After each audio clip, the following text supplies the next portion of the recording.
Imperial ലഞ്ചൊക്കെ കഴിച്ച ശേഷം ഞങ്ങൾ നേരെ പോയിട്ടുണ്ടായിരുന്നു ആക്കുളം ടൂറിസ്റ്റ് വില്ലേജിലേക്കാണ് കേട്ടോ. അതിൻ്റെ ഓപ്പോസിറ്റ് സൈഡിലുള്ള കായലിൻ്റെ കരയിൽ പോരുന്നുണ്ട് ഞങ്ങൾ സീക്രട്ട് സാൻഡ കളിക്കാമെന്ന് പ്ലാൻ ചെയ്തു കേട്ടോ.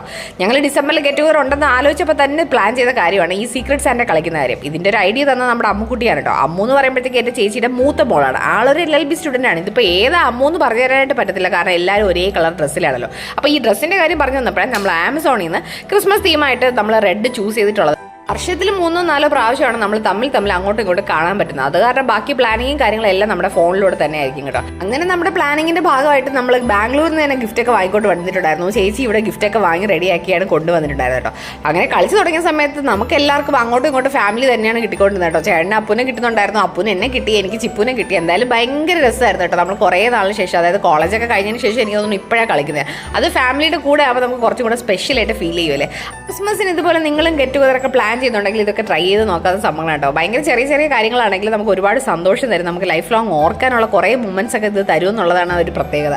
പിള്ളേർക്ക് അതൊക്കെ ഭയങ്കര സന്തോഷം തരുന്ന കാര്യങ്ങളല്ലേ. ഷെയറിങ് വേണം, നമ്മുടെ ഫാമിലി, അവരുടെ ഇമ്പോർട്ടൻസ്, അതെല്ലാം നമുക്ക് തമ്മിൽ മനസ്സിലാക്കി കൊടുക്കാനും പറ്റും. ഗിഫ്റ്റ് എക്സ്ചേഞ്ചിന് ശേഷം പിന്നെ നമ്മൾ ഗിഫ്റ്റ് പൊട്ടിക്കലായി കേട്ടോ. ആദ്യം തന്നെ ചിപ്പൂന് ടെഡി ബെയർ കിട്ടിയിട്ടുണ്ടായിരുന്നു. അപ്പോൾ തന്നെ ആൾ ഭയങ്കര ഹാപ്പി ആയി. കുറേ ക്ലിപ്സും കാര്യങ്ങളൊക്കെ കിട്ടിയിട്ടുണ്ടായിരുന്നു. അങ്ങനെ ഓരോരുത്തരായിട്ട് ഗിഫ്റ്റൊക്കെ പൊട്ടിച്ച് നോക്കിയ ശേഷം ഞങ്ങൾ നേരെ ടൂറിസ്റ്റ് വില്ലേജിനുള്ളിൽ കയറി. നമ്മുടെ ആ കുളത്തെ കണ്ണാടിപ്പാലം ഇപ്പോൾ ഓപ്പൺ ആയിട്ടുണ്ട്. അപ്പോൾ അതിൽ പോയി. അപ്പോൾ അതിൻ്റെ വിശേഷങ്ങളും ബാക്കി പിന്നെ കുറേ അഡ്വഞ്ചേഴ്സ് അതിനകത്ത് ഉണ്ട് കേട്ടോ. കുട്ടികൾക്കായാലും വലിയവർക്കായാലും ടൈം സ്പെൻഡ് ചെയ്യാനല്ല, ഒരു 1 ഡേക്കുള്ള കാര്യങ്ങളൊക്കെ അതിനകത്തുണ്ട് കേട്ടോ. അതിൻ്റെ എല്ലാ വീഡിയോ ഞാൻ ഡീറ്റെയിൽ ആയിട്ട് എടുത്ത് വെച്ചിട്ടുണ്ട്. വരും ദിവസങ്ങളിൽ അപ്ലോഡ് ചെയ്യാമേ.